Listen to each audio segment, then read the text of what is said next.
2001ஆம் ஆண்டு இளைய புரட்சித் தலைவி அம்மாவில் இஸ்லாமிய பெருமக்களுடைய கோரிக்கையை ஏற்று இன்றைக்கு ரமலான் மாதத்துல பள்ளி வாசலுக்கு நோன்பு கஞ்சி தயாரிக்க விலையில்லா அரிசி கொடுத்த அரசாங்கம் அதிமுக அரசாங்கம்.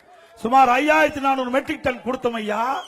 நீ கொடுத்தியா? அதாவது இன்னைக்கு உலக அளவில் இஸ்லாமியர்கள் வைக்கின்ற நாட்டில் கூட கொடுக்கல, பாகிஸ்தான்ல கொடுக்கல, பங்களாதேஷ்ல கொடுக்கல. இன்றைக்கு பல இஸ்லாமியர்கள் வாழ்கின்ற அந்த நாட்டில் கூட கொடுக்காத போது இந்தியாவில் இருக்கின்ற மாநிலத்தில் தமிழ்நாட்டில் நம்முடைய இஸ்லாமிய பெருமக்களுடைய கோரிக்கை ஏற்று இதை புரட்சி தலைவி அம்மாவர்கள் நோம்பு கஞ்சி கிடைக்க விலையில்லாம அரிசி கொடுத்த கட்சி அதிமுக கட்சி. நாகூர் தர்கா சந்தனக்கூட விழாவிற்கு தேவைப்படும் சந்தன கட்டைகள் விலையில்லாம தொடர்ந்து நாங்கள் கொடுத்தோம். 2012 வரை ஹஜ் புனித பயணம் மேற்கொள்வதற்கு மத்திய அரசு மானியம் கொடுத்து வந்தது. திடீரென்று நிறுத்தப்பட்டு விட்டது.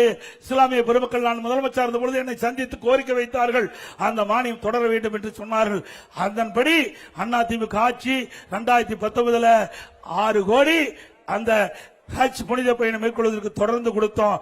அதை உயர்த்தி கொடுக்க வேண்டும் என்று கோரிக்கை வைத்தார்கள். 2021 முதல் ஹஜ் புனித பயணம் மேற்கொள்வதற்கு 6 கோடியிலிருந்து 12 கோடியாக உயர்த்தி கொடுத்த அரசாங்கம் அதிமுக அரசாங்கம். ஹஜ் பயணிகள் சென்னையில் தங்கி செல்வதற்கு ஹஜ் செல்ல வேண்டும் கேட்டாங்க.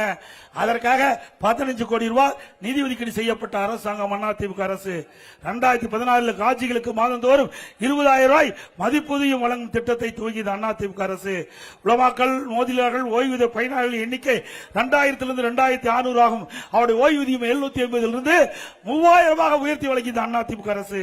உலமாக்களுக்கு புதிய இருசக்கர வாகனங்கள் வாங்க 25,000 ரூபாய் மானியம் வழங்கப்பட்ட அரசு அதிமுக அரசு.